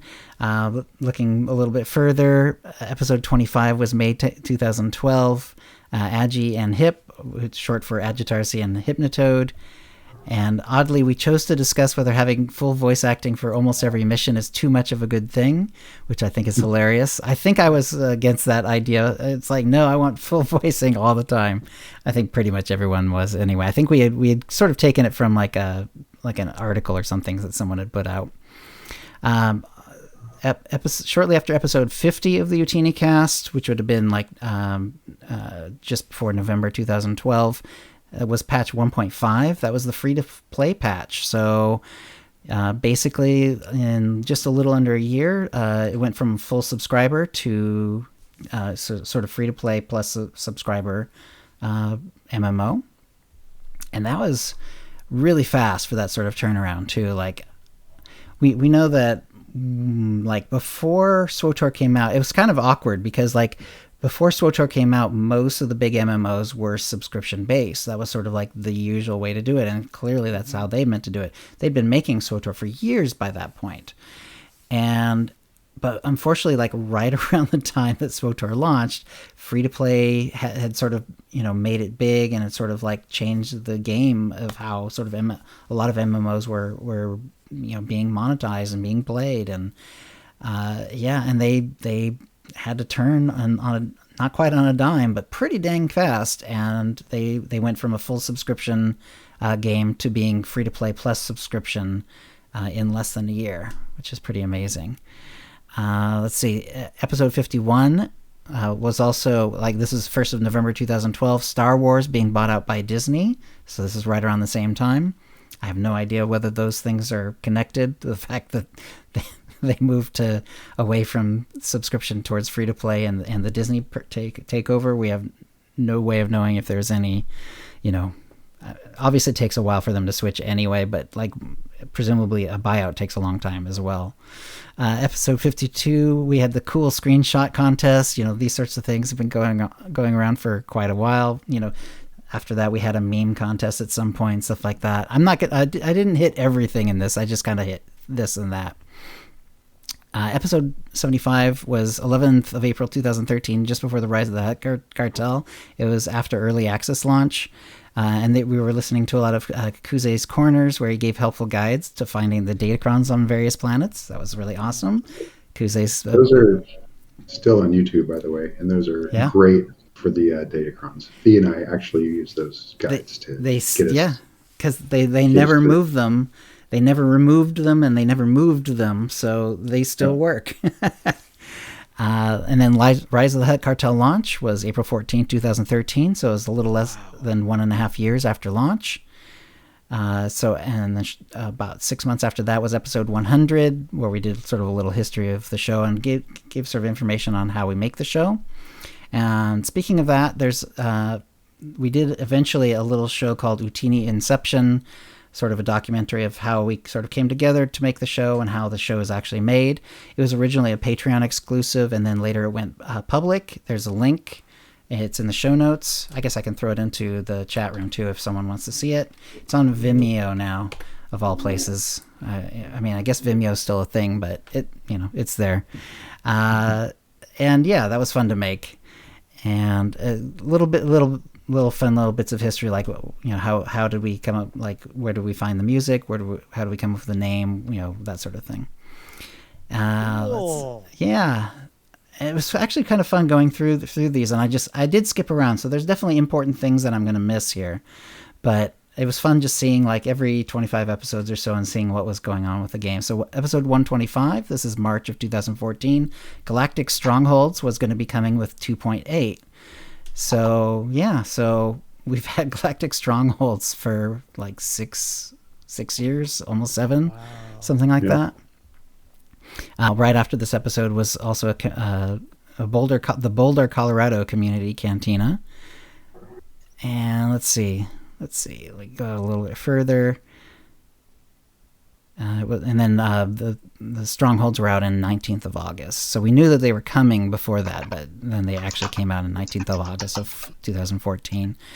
In episode 154, that was the one where I went to Austin. I interviewed Eric Musco, Hillary Nicole, Tate Watson, and Courtney Woods. And some of them are still with them. Some of them moved on. And I also got a preview of Galactic Strongholds. This is where it was actually sort of playable, but they were very hush-hush about it. And it was very cool to actually get to be part of that. Jill, wasn't that picture that you had behind you part of that trip? Let's see. That is the Galactic Starfighter. Instead of Galactic Strongholds, this is Galactic Starfighter poster. I thought they gave it to you during that trip. They gave it to me actually. I got that a little bit later on when we did it was in Las Vegas. It was the Las Vegas Utini one. Got it. Okay.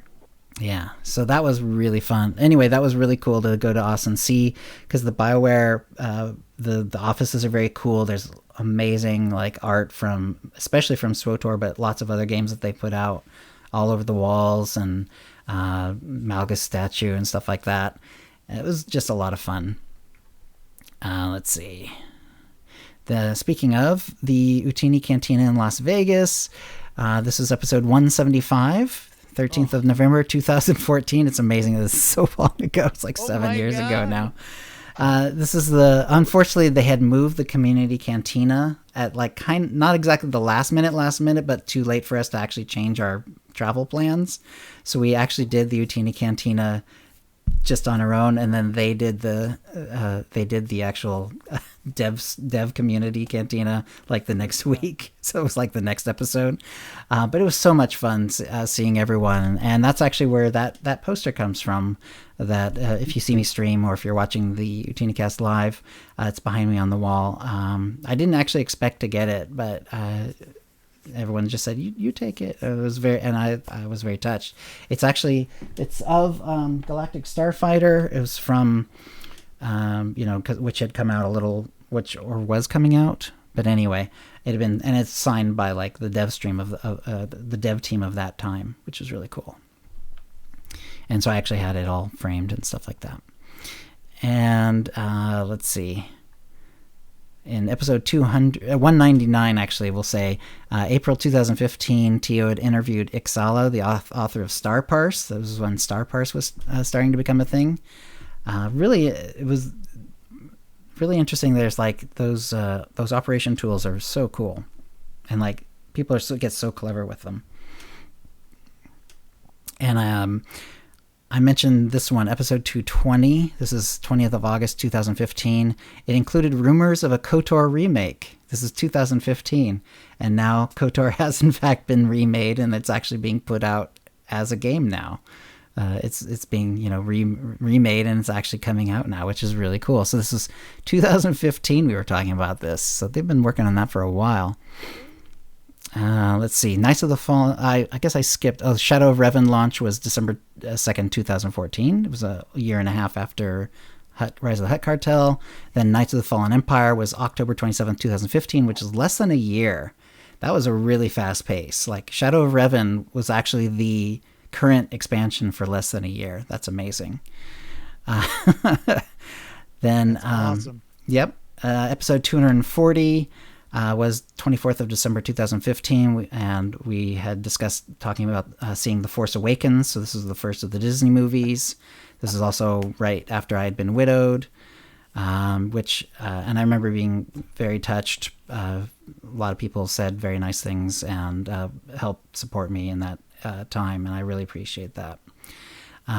It's kind of amazing to think that 2015, so that's The Force Awakens, and that we've got like so many other movies, and now with the shows and so on, there's just so much Star Wars content, and it was such a drought for so many years. I mean, before Disney bought it, there was very little coming out. Like not just the fact that the 3 episodes 1, 2, and 3 had been so long ago, but like there weren't a lot of Disney shows. There weren't anything else like that coming out. So just tons of stuff. Let's see. Episode 265 I hit on. I don't. Yeah, this is. I think it was the first time you came on, Doc. It was you were called Daniel, and later you called Dr. SWTOR, and then of course now Dr. Gameology. And you told us about your research. So many names that no longer have any meaning for me. That name no longer has it, yes. And you told us about the research survey that you were putting out for SWTOR players. So that was episode 265, 16th of June, 2016. So it's been a while. 5 years Yep. of being Dr. something. Yeah. That's right. And in July 2016, so this is right around that time, that was the whole dark versus light event. So if if you have that leveling gear, this is where you got that. So that was like over 5 years ago. And by episode 275 in 26th of August 2016, all chapters of Kotfi had been released, because remember they actually released them chapter by chapter by chapter. Well, actually they did the first I think it was 9 as a one big chunk all the way up to the Alliance. And then after that, it was chapter by chapter by chapter until they finished Kotfi. And then actually Doc returned, actually using the name Dr. SWTOR in episode 287. This is November 18th of 2016. And then Knights of the Eternal Throne launched just shortly after that, December 2nd, 2016. And that was just over a year. So pretty quick pace at that point for expansions in SWTOR. I also mentioned here episode 300, a few months after that. That was the 10th of February, 2017. A couple little things, but the thing that I thought was interesting was that there was an Ask Me Anything feature that we did for, I guess because it was episode 300, and it included a question from Marcus. That was cool. No one said anything about Marcus, so I assume we just don't know where he is, right? He had a little family emergency. Everything's fine, but that's good. Okay. Yeah. I'm glad everything's good. Let's see. And then between episode 300 and 325, we went from once a week to once every 2 weeks, which is why you can't do like 10 years divided by it and come up with 427. It's it's the math gets a little more complicated than that. Let's see. We had by episode 328 in 2018. Marcus had already been a guest by then, and he led a discussion of the current state of group content because there's a roadmap that had come out in episode 327.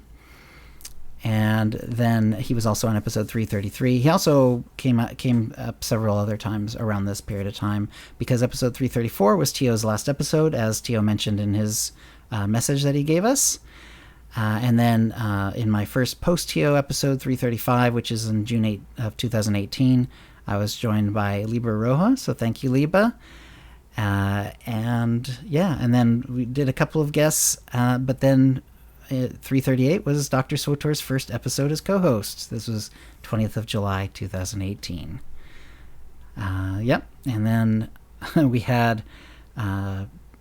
Onslaught launch in 2019, October 22nd, 2019. Now that was 3 years. So we went from a really fast pace of right around just about a year per expansion. And then from Kotet to Onslaught was 3 years. I think this is sort of the period that one of the periods that Tio was thinking of when he was saying it. It almost felt like, they were wondering if there was going to be expansions again. But then finally Onslaught was announced and did come out.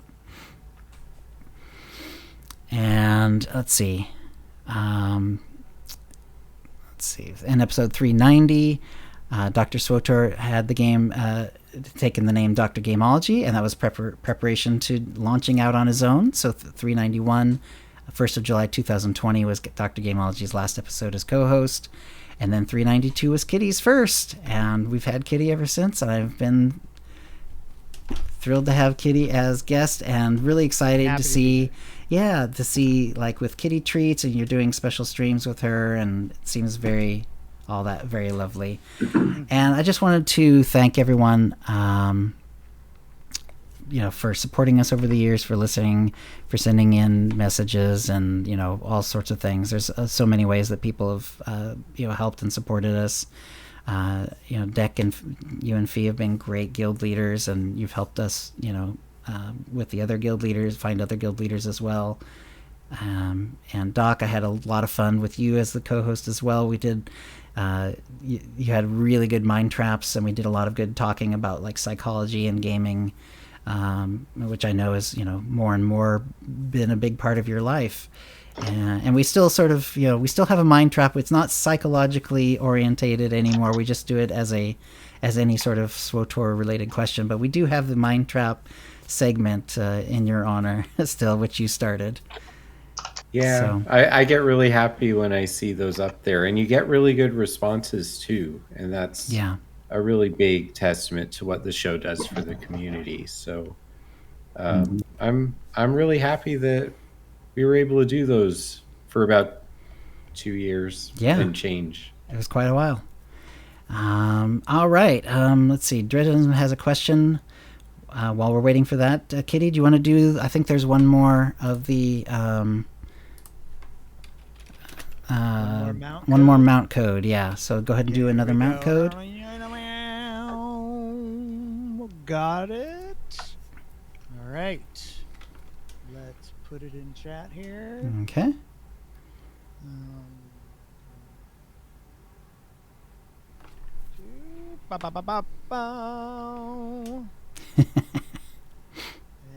And the Minotaur Dad. Minotaur Dad. Okay. All right. So what I'm going to do is, unfortunately, time is going really, gone by really fast, and I have some things going on. I will send these codes out. I'll probably whisper them to the people who got those. And what I'd like to do is I'm also going to just take a user in chat hit right now, and I will send out some more codes after the show. I wish I could do it right this second, but I just don't have time at the moment. So what I'll do is I will send out some more codes probably later tonight. So if you didn't get a mount code, it'll either be a 30-day sub code or it'll be a 450 CC code, and hopefully I can give that to. We got a pretty good chunk of codes from the devs, so I should be able to get. I'd say most, if not everyone, who's in the list right now, and hopefully you show up. If you don't, I'm sorry. A code. So congratulations, everyone, and congratulations especially to the people who got the Opal mount. It's really awesome. It's a very pretty mount too. It has some nice lighting effects, and it has a very nice wolfy look to it. It's really cool. So thank you for coming. Is there anything else, Kitty? Yeah, I just wanted to plug again the 12-hour stream on Thursday, November 11th. Okay. November 25th, Thanksgiving Day, 12-hour stream, 7 a.m. to 7 p.m. Excellent. I can't wait. That's going to be excellent. I think that's going to be so much fun. All right. Anything else, Dec or Doc? No, I know how I'm spending my Thanksgiving. No, I'm good. I just have really enjoyed getting to talk with the three of you and seeing so many familiar names in the chat. Some people didn't know where I went. I'm still in the same place, which is twitch.tv/Dr Gameology. So if you miss me, that's where you find me. But, just really nice to see everyone and to be a part of this episode. Thanks for inviting me, Kitty and Jill. Yeah, thanks for coming. Really appreciate it. All right, then. That's a show. If you'd like to play with us in the Utini Knights Guild on the Republic side of the SWTOR server, or in our... OotiniCast? What? You've done that before. It's Utini Rage. Bomb? Oops. Utini Rage? There we go. Guild on the Empire side. We've only gotten 427 tries at this. Do a /C join Utini to join the Utini channel. Then let us know you're a fan of the show. You can email questions and comments about the show to utinicast@gmail.com. Follow us on Twitter using @OotiniCast. You can find contact details for us on our website, utinicast.com, which includes how to subscribe using iTunes, Stitcher, and the rest. We record the show live bi-weekly on Tuesdays at 4 p.m. Pacific by streaming at twitch.tv/UtiniCast. Our theme song is Doomsday by Jean-Paul Zogby. Thank you to the chat room, and thanks everyone for coming to our 10-year anniversary show. It's been a lot of fun, and let's see. I think we should probably see if we can raid someone. Yeah. Let's see. Let me go to the dashboard so I can pull up the raid thingy.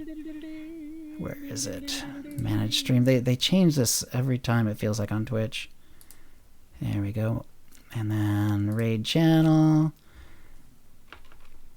And let's see. Yoshira, she's really fun. She's got kitty cats. Which one? Yoshira. Put it in. Oh, I see it. Yoshira. Okay, let's go raid Yoshira. Yeah.